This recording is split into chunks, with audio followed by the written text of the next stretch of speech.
Hello दोस्तों, तो स्वागत है आपका हमारे online study channel power study point पर। तो दोस्तों, हमने लैब असिस्टेंट के लिए बायोलॉजी के टॉप 25 अति महत्वपूर्ण प्रश्नों की सीरीज शुरू की थी, जिसके हमने 11 पार्ट पढ़ लिए थे। आज हम 12वां पार्ट पढ़ेंगे, तो वीडियो को आप जरा भी स्किप न करें क्योंकि वीडियो आपके लिए बहुत ही हेल्पफुल होने वाला है। तो चलो वीडियो को शुरू करते हैं। तो आपका पहला सवाल है कि अनुवांशिक सूचना का डीएनए से आरएनए का प्रवाह कहलाता है। तो आपको याद रखना है, यह कहलाता है अनुलेखन। तो दोस्तों, आपको 25% दिए जाएंगे, जिसमें से आपने कितने परसेंट सही किए हैं वो हमें जल्दी से जल्दी कमेंट करके ज़रूर बताएं। इसलिए मैं परसेंट बढ़ूँ उससे पहले आप उत्तर तैयार रखें, जिससे कि आपकी प्रिपरेशन होती रहेगी। तो अगला प्रश्न देखते हैं। अगला सवाल है कि प्लाज्मिड होते हैं। तो आपका उत्तर होगा जीवाणु के आनुवंशिक पदार्थ जो क्रोमोसोम से बाहर होते हैं। अगला सवाल है कि क्रोमोसोम की संरचना में भाग लेते हैं। तो आपका उत्तर होगा डीएनए व प्रोटीन। अगला सवाल है कि जीन एक रेखीय क्रम में पाए जाते हैं। तो आपका उत्तर होगा गुणसूत्रों पर। अगला सवाल है कि डॉक्टर हरगोविंद खुराना को किस कार्य के लिए नोबेल पुरस्कार दिया गया था।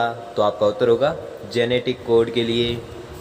अगला सवाल है कि किस कवक का प्रयोग जीन प्रकटन तथा नियमन में किया गया था। तो आपको याद रखना है न्यूस्पोरा। अगला सवाल है कि डीएनए अणुओं में प्रोटीन्स की संकेत सूचनाएं होती है। तो आपका उत्तर होगा एक्सॉन्स में। अगला सवाल है कि मेंडेले ने अपनी चिर प्रतिष्ठित वंशागति नियमों को प्रतिपादित करने में जिस जीवधारी का उपयोग किया था वह है गार्डन पी। अगला सवाल है कि सर्वप्रथम एक्स किरणों द्वारा उत्परिवर्तन प्रेरण किसने किया था। तो आपको याद रखना है मूलर ने। अगला सवाल है कि जीन क्रिया नियमन की ओपेरॉन धारणा किसने दिया था। तो आपको याद रखना है जैकवा एवं मोनो ने। अगला सवाल है कि वर्तमान मानव का संभावित निकटतम सीधा प्रागैतिहासिक पूर्वज हो सकता है। तो आपका उत्तर होगा क्रो-मैग्नन। अगला सवाल है कि जीवन की उत्पत्ति किस महाकल्प में हुई थी। तो आपको याद रखना है प्रीकेम्ब्रियन। अगला सवाल है कि किसी क्षेत्र विशेष में किसी जीव जाति के सारे सदस्यों के जीन बनाते हैं आबादी का। तो आपको याद रखना है जीन प्रवाह। अगला सवाल है कि उत्परिवर्तनवाद का प्रतिपादन किसने किया था। तो आपका उत्तर होगा लैमार्क ने। अगला सवाल है कि एक स्वर्गीत फसल है। तो आपको याद रखना है वह है दान।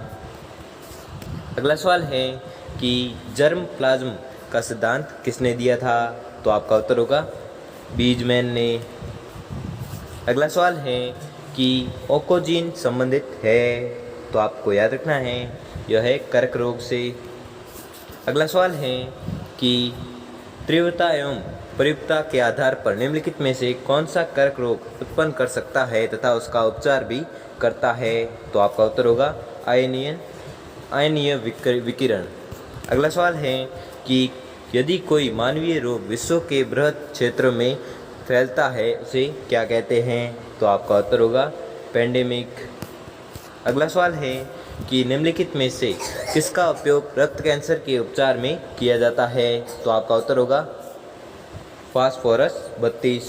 अगला सवाल है कि EBOLA इबोला है एक, तो इबोला है क्या है। तो आपको याद रखना है इबोला है प्राणघातक विषाणु। ठीक है, इबोला क्या है, तो एक प्राणघातक विषाणु है। अगला सवाल है कि मिनीमाता व्याधि निम्न धातु की हानिकारक मात्रा के कारण हुई है। तो आपका उत्तर होगा पारा। अगला सवाल है कि इम्यूनोलॉजी का जनक कौन है। तो आपका उत्तर होगा एडवर्ड जेनर। अगला सवाल है कि निम्नलिखित रोगों में कौन टाइगर मच्छरों द्वारा संचालित नहीं होता है। तो आपका उत्तर होगा जापानी एन्सेफेलाइटिस। अगला सवाल है कि कृत्रिम इंसुलिन के आविष्कारक कौन थे। तो आपका उत्तर होगा बेटिंग एवं बेस्ट।